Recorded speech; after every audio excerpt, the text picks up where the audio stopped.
മുടി കെട്ടാൻ ബണ്ണ് ചോദിച്ചാൽ എൻ്റെ കുട്ടി വീടിന് ചുറ്റും ഓടി നടന്ന് തിരയും, എന്നിട്ടും കിട്ടൂലാന്ന്. ഈ ബണ്ണുകളെല്ലാം കൂടി കൂട്ടത്തോടെ എങ്ങോട്ടാണാവോ പോകുന്നത്? ഇതൊക്കെ ചോദിച്ചു കഴിഞ്ഞാൽ ഞങ്ങൾ തമ്മിൽ തെറ്റും. കടയിൽ നിന്ന് വാങ്ങി മടുത്ത്. എന്നാ പിന്നെ ഇനി കൈക്രിയ മാത്രമേ ഉള്ളൂ രക്ഷ. ചൂണ്ട നൂലുകൊണ്ട് മീൻ പിടിക്കാൻ മാത്രമല്ലാന്ന് ഇതുപോലെ കലങ്കരിച്ചെടുക്കാനും പറ്റുന്നു.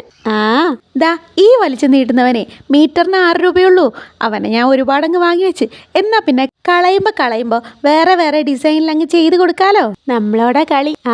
അല്ലേലും ഈ മുത്തുകളൊക്കെ വെച്ചിട്ടുള്ള മുടിക്കൊടുക്ക് എനിക്ക് വല്ലാത്തൊരു ഇഷ്ടാന്ന്. ഇപ്പൊ തലയിൽ വെക്കാൻ റോസാപ്പൂവായി. ഇനിയിപ്പോ 1 കഴിഞ്ഞാൽ 2 ആണല്ലോ. അപ്പൊ പിന്നെ 2 ഉണ്ടാക്കണല്ലോ. ഇപ്രാവശ്യം റോസാപ്പൂക്കളല്ല, കുഞ്ഞു പൂക്കളാ. എന്നാ പിന്നെ കൊലയായിട്ട് അങ്ങ് ഇരുന്നോട്ടേ എന്ന് വിചാരിച്ചു. ഈ കൊലേന്റെ കാര്യം പറഞ്ഞപ്പോഴേ പണ്ടത്തെ കൊല മുന്തിരിങ്ങ നരി സുത്തിവ എന്ന പാട്ടിന്റെ കാര്യം ഓർമ്മ വന്നത്. ദാ ഇപ്പൊ പറഞ്ഞ ഈ പാട്ട് പാടി കളിക്കാത്തവരുണ്ടോ ഇക്കൂട്ടത്തില്? അതൊക്കെ പോട്ടെ. അപ്പം നമ്മൾ പറഞ്ഞു വന്നതേ ഈ ഒരു മുടിക്കുടുക്കിന്റെ കഥയായിരുന്നു. എന്നാ പിന്നെ മുടിക്കുടുക്ക് ഇഷ്ടപ്പെട്ടാൽ ലൈക്ക് ചെയ്യുക, സബ്സ്ക്രൈബ് ചെയ്യുക, സപ്പോർട്ട് ചെയ്യുക. Thank you.